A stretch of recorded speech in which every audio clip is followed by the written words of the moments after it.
When we talked about the kids leaving through the transfer portal, maybe we should have thought about coaches as well. You are Locked On Virginia, your daily podcast on the Virginia Cavaliers. Part of the Locked On Podcast Network, your team every day.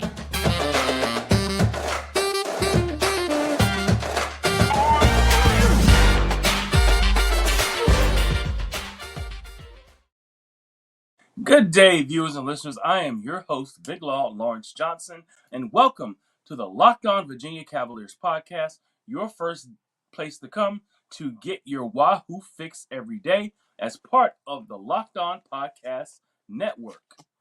Our title sponsor today is LinkedIn Jobs. Helps you find the qualified candidates you want to talk to faster. Post your job for free at linkedin.com/lockedoncollege. That's linkedin.com/lockedoncollege to post your job for free. Terms and conditions apply. So yes, everyone, just like I said in the cold open, who knew that we're going to have to watch out for our coaches? Seriously, after what has been going on with this school, last thing that I was thinking about is that we were going to lose some coaches um, that we probably or possibly didn't want to lose. I had heard, there were some rumblings with the offensive coordinator.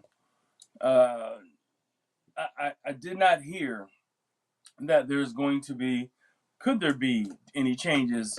Also, the date 12/12/22, one of those specially uh, odd but cool dates. So you got 12 and a 12 and a 22 together. But yeah,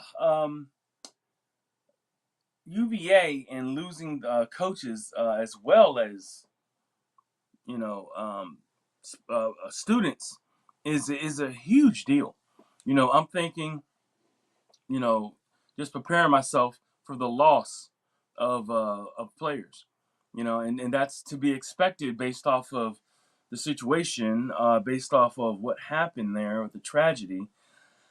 So I expect for the young men to leave, the young men to get a clean slate somewhere else. You can't blame them, and if you are, you're an idiot. But yes, you can't blame these young men for wanting to get their own, or to trying to figure out, something, um, another way to heal for themselves. But but to lose a coach, and probably plural. I say coach, I mean coaches. Um, so stop beating around the bush right about now. So we looks like we could possibly lose Coach Garrett Tuesday, who is the offensive line coach for the University of Virginia for the past 7 years, and he is known to be, one of the best offensive line coaches in the ACC. But if you go over, and I'm not trying to bury it, anything, but and we'll get a little deeper into this. But if you go over what happened last year, a huge part of the issue was the offensive line, and I'm not just talking about the play on the field.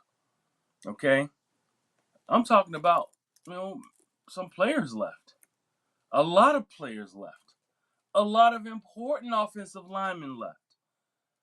So if we're talking talent retention, talent gain, UVA did not do well at all with the offensive side of the ball in any aspect of the recruiting aspect, the playing aspect. To be quite frank, the offensive line was, and what happened with the offensive line was quite frankly the most devastating, disappointing part of the team. And that's, I think I'm just being nice about it. But I don't know, you know, where to go with, you know, should I be upset, that Coach Tuesday, the reports are that Coach Garrett Tuesday is possibly going to NC State to coach at the same position for the NC State Wolfpack. And that's the reason because Robert Anae, the ex-offensive coordinator for the University of Virginia, got the job at NC State. They pulled him away from Syracuse. He was in Syracuse for a year, and the quarterback coach there, Jason Beck, will be the offensive coordinator at UVA.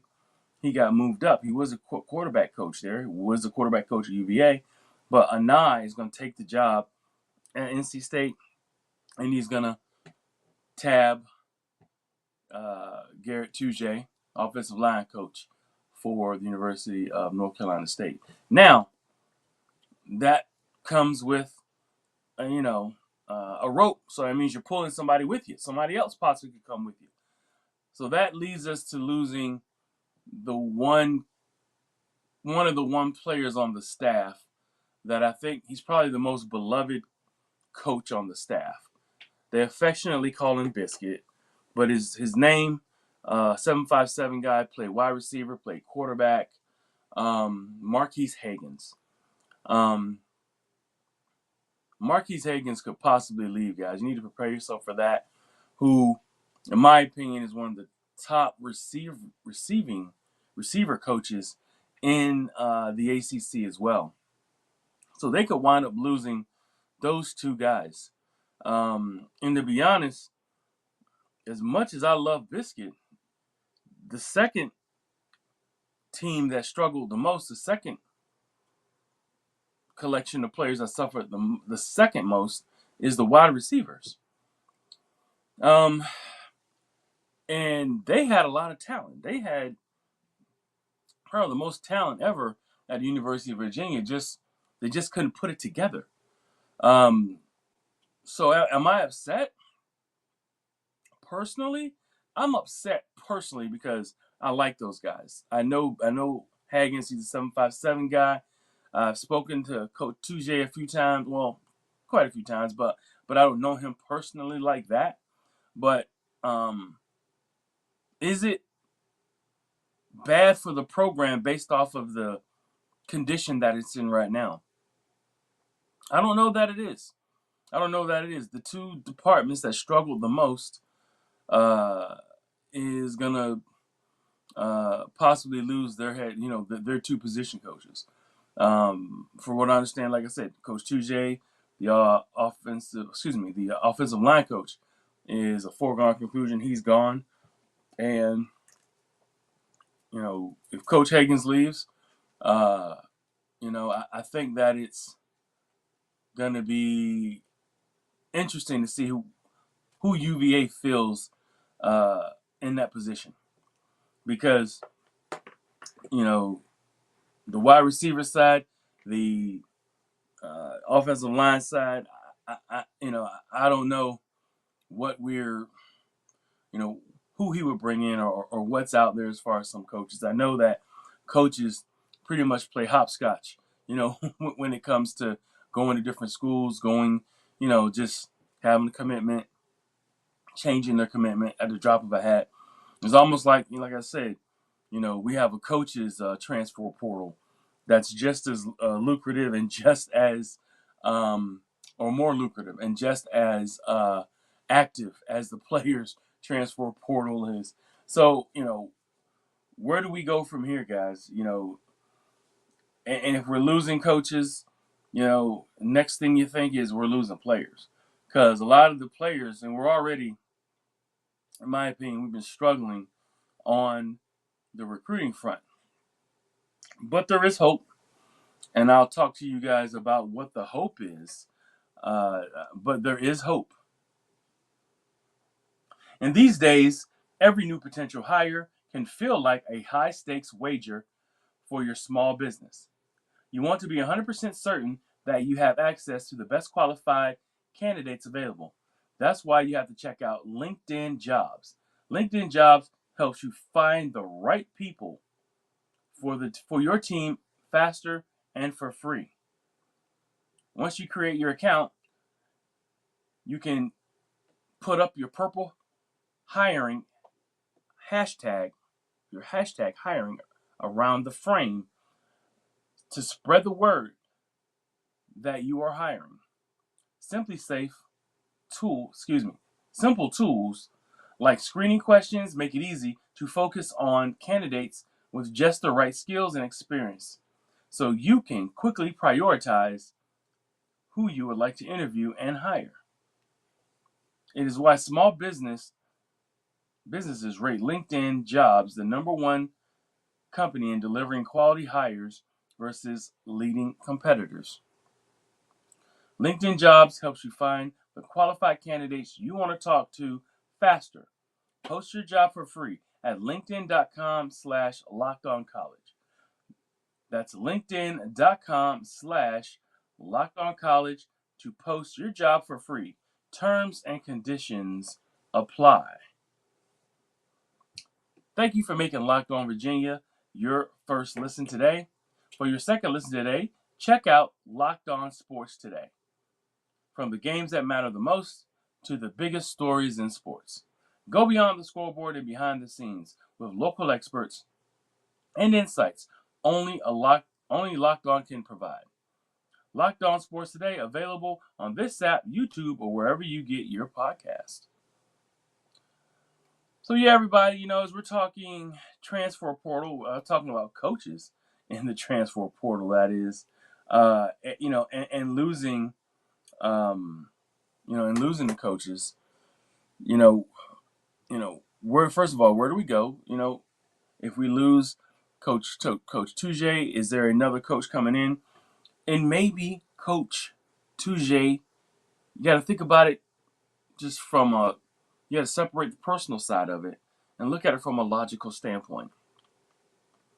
Maybe Coach Touche, maybe why he struggled and why the offensive line struggled. Sure, the offensive line, the talent wasn't there compared to what he has. He could not maintain his players.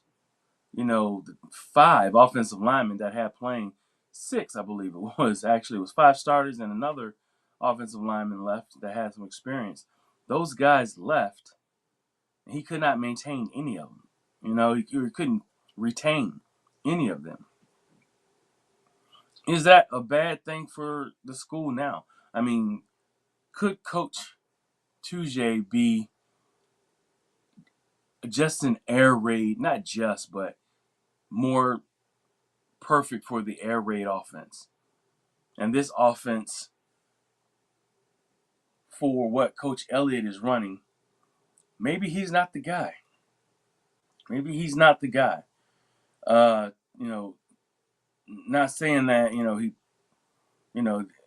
as these young men are learning the new system, they had to do the same thing. So they're learning a new system and trying to teach it and implement it. So think about it like that, guys. Maybe he's not the right coach for this system, offensive line coach for this system. Think about it in those terms. Same thing for Coach Higgins. Maybe Coach Higgins is not the right coach for this system, and that's why the receivers struggled, with being on the field. Maybe the translation, there was something missing, you know. But on the flip side, is Coach Elliott bringing in, some of his guys that knew the system, played in the system, some up and coming guys who looking for a step up or to come to the University of Virginia to to take that same position. He's gonna have to, but it may not be as bad as we're thinking, because the 2 areas that struggled the most, other than the quarterback, but I think the struggles of the quarterback was compounded by the offensive line not being good, and then the receivers having a horrible year as a collective. So, would Brennan have had a bad year if the offensive line was steady and could block? Because he was one of the most rushed quarterbacks in college football. And the receivers, we had one of the highest drop rates in college football as well. So could it be that this could be maybe a blessing in disguise for everyone that's involved? Maybe Coach Garrett Tuje goes to NC State with Coach Robert Anai, and they reunite, like the report says. Some reports out there saying, and he can, you know, use some of the same teachings that made them successful. Same thing for Coach Higgins. Take that same philosophy that, the air raid, and that's where they have the most success. And they go there and they teach, under the air raid tutelage of Coach Robert and I. And they recreate that. I'm going to hate to see him go, but, we got to worry about what's happening with our team right now. We're already, we're trying to get through the healing part. But as we get through the healing part, we still have a business to run. And the business is the University of Virginia football. With that being said, let's talk about this. We talked about transfer portal, who's in, who's out. We talked about all the ones that are out. We haven't talked about anybody coming. I said there was hope in the beginning of the show. And the hope is a quarterback has committed to University of Virginia. Now, last week I was crying the blues. If you remember, I was saying, man, we lost 1, 2, 3 quarterbacks, possibly 3 quarterbacks,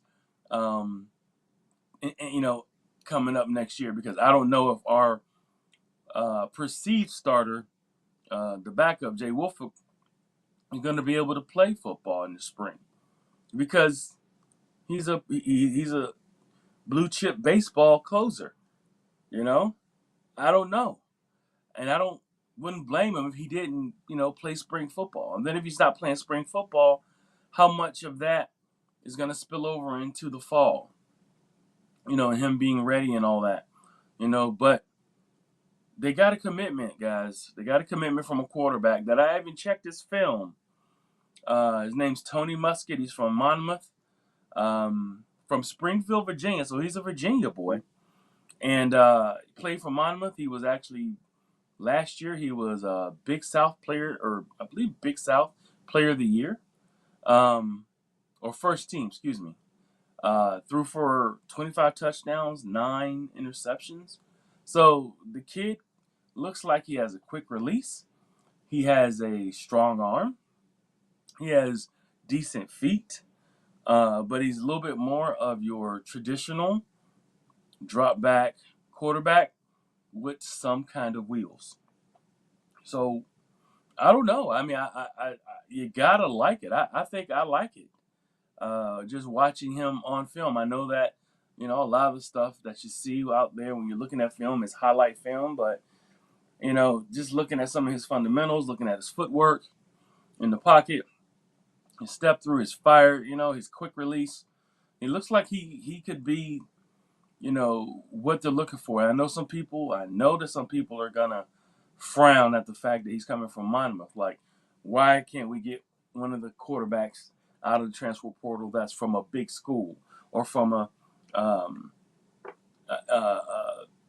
full-blown FBS school? And I say, you know what? Do you remember not so long ago, we had a quarterback that came from a lower level school and wound up taking us to the Orange Bowl. When it came down to the nuts and bolts of it. How about it? How about Bryce Perkins? Did you guys forget about him?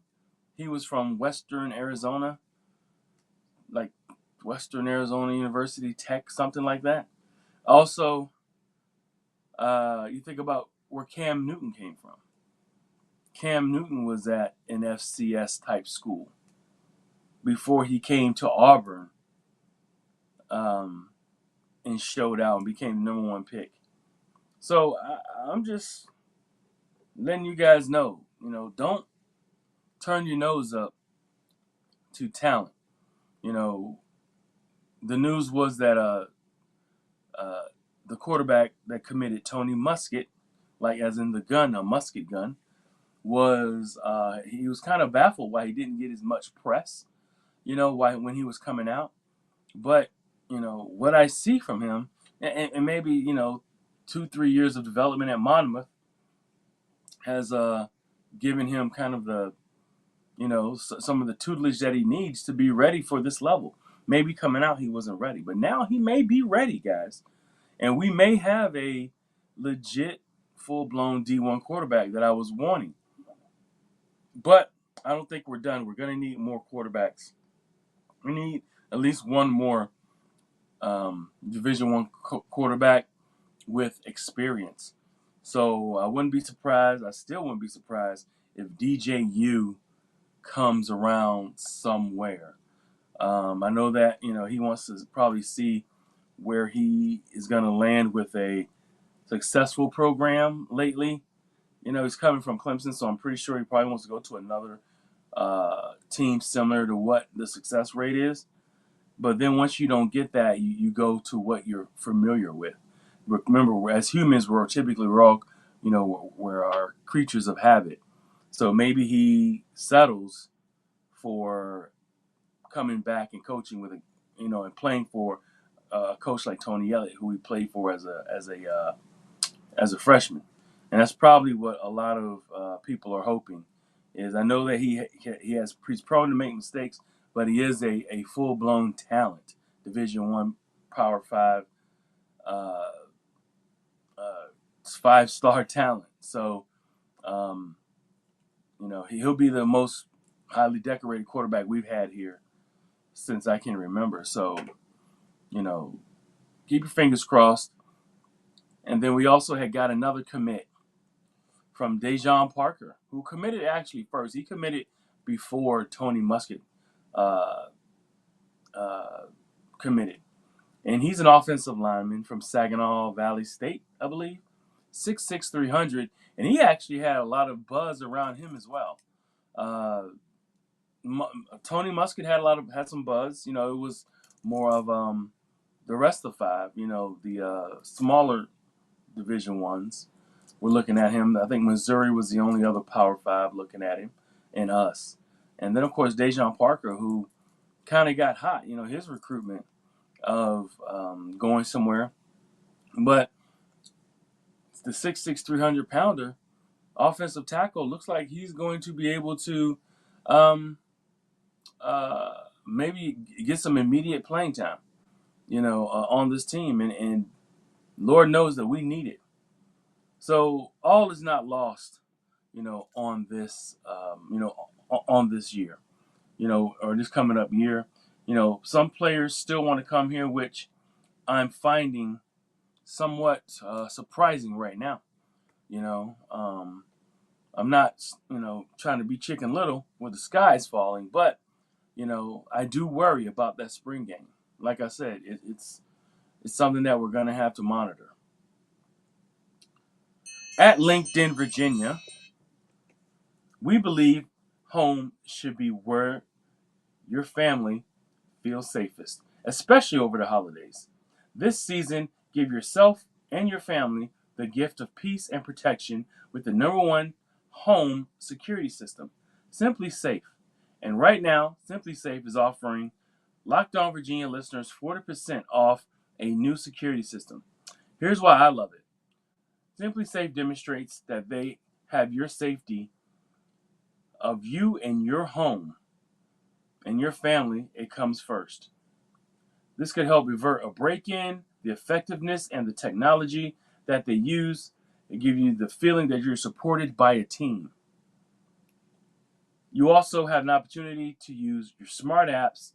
You can view your cameras with crystal clear HD security cameras, a wide range of high-tech sensors. Also, SimpliSafe has a 24/7 monitoring agents or customer support staff online that you can get to all the time.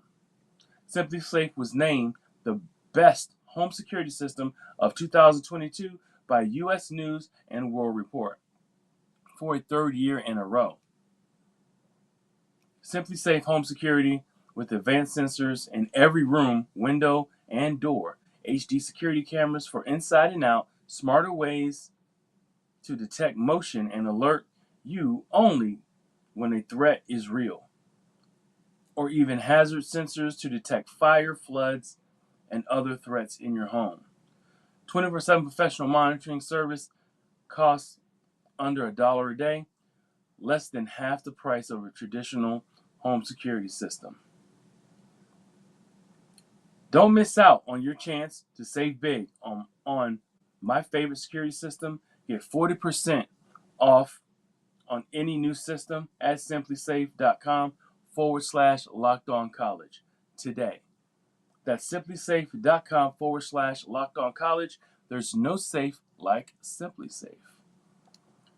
So yeah, everyone, there could be hope on the way. We're talking about players in the portal coming. Tony Muskett, quarterback for Monmouth. Saginaw State Valley offensive tackle. Dejon Parker coming in. Calvary may be on the way, guys. We just have to continue to heal, accept it, and just keep going. Keep riding this thing. It is definitely a surprise that we got a quarterback. I think he's better than what you guys may think just by seeing that he's from Monmouth. Go check some of his film out when you can. It's out there now. But like I said, there's over 2,600 players in the portal that have come in the portal. So believe me, they're shopping, they're hunting, they're trying to get some folks, young men, to commit to the program. Quickly though, before we get off here, how about the basketball team? The news from the basketball team. Of course, they have been, still in our peer review that they're making news, even though they hadn't played in about a week. Although they do play this Saturday against Houston. Now, I have been saying that we're going to have number 1 against number 2. How about Houston lost to Alabama this weekend? I'm going to see what these rankings are. Because the top 2 teams above the number 3 team, which is University of Virginia, lost. I don't think they'll push them to number 1, but they could push them to number 2. And if they do that, I'd be interested to see who's the number 1 team if UVA's not. But it's on, guys. We got a hungry Houston team coming after a loss, and they want to get back to that number 1 spot. So you have a target squarely on your back, University of Virginia. And let's see, where we go, when they come to Charlottesville and are looking to get back to their number 1 spot. And this is the opportunity for them to get there, being that UVA will be a highly ranked team. And they lost, theirs. So they beat number 3, number 2 team in the nation. Maybe they jump back up to number 1. So this is going to be a great, interesting year. And, not talking about, can't forget about the ladies as well. The ladies have some interesting games coming up. They got 2 games, I think, before they play Duke, who is going to be the toughest task, to date. And I'll keep you guys up to date on that. But like always, got to thank you guys for hanging out, tuning in with me, here. And I love it. Can't do it without you guys. And Virginia strong. Let's keep this baby rolling. Let's keep healing, guys. Thank you for making Locked On Virginia your first listen today. For your second listen today, check out Locked On Sports Today. For the games that matter the most to the biggest stories in sports, go beyond the scoreboard and behind the scenes with local experts and insights only Locked On can provide. Locked On Sports Today, available on this app, YouTube, and wherever you get your podcast.